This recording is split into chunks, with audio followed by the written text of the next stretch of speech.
স্থানীয় সরকার নির্বাচনে আওয়ামী লীগের যে কেউ অংশ নিতে পারবেন, বাধা দেবে না সরকার।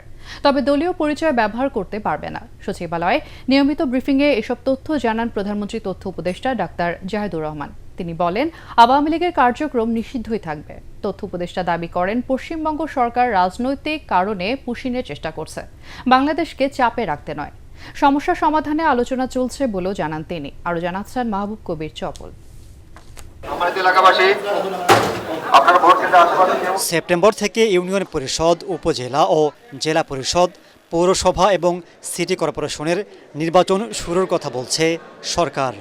এসব নির্বাচনে অংশ নিতে তৎপরতা শুরু করেছে বিএনপি, জামাত, এনসিপি সহ বিভিন্ন রাজনৈতিক দলের নেতাকর্মীরা। আওয়ামী লীগ এতে অংশ নেবে কিনা তা নিয়ে ধোঁয়াশা রয়েছে।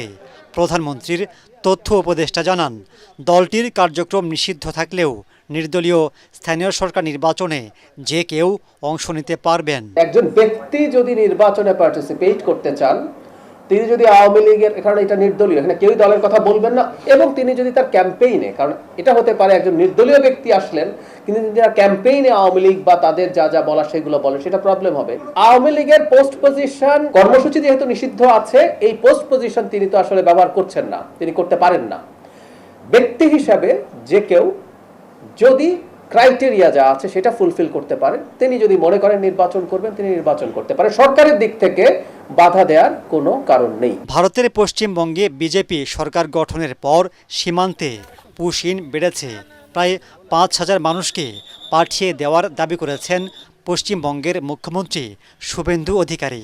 বাংলাদেশকে চাপে রাখতেই কি ভারতের এমন তৎপরতা? সাংবাদিকদের এমন প্রশ্নের জবাব দেন প্রধানমন্ত্রীর তথ্য উপদেষ্টা।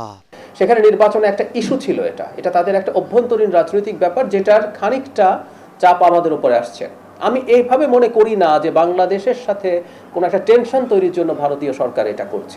5 আগস্ট পরবর্তী সময়ে ডক্টর ইউনূস সরকারের সাথে যে ধরনের পরিস্থিতি ছিল, সেটা থেকে তারা বেরিয়ে আসতে চান, দুই দেশই চায় সেটা। সেজন্য আমি মনে করি যে সংকটটা প্রাইমারিলি দেখা যাচ্ছে, এটার একটা সমাধান দ্রুত হবে। আদ্দিন হাসপাতালে 6 শিশুর মৃত্যুর পর তদন্ত সহ বিভিন্ন উদ্যোগ নিয়েছে সরকার, কিন্তু হামে 600-র বেশি শিশুর মৃত্যুর ঘটনায় তদন্ত শুরু হচ্ছে না কেন?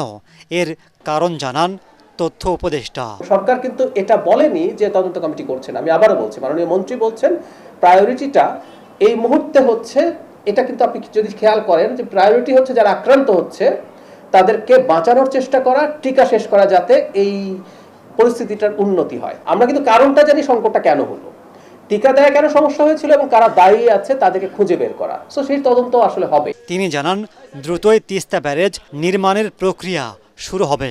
খরচ হতে পারে 20,000 কোটি টাকা। সব মিলিয়ে কম বেশি, আবার বলছি এটা গ্রসলি 20,000 কোটি টাকার মতো খরচ হতে পারে।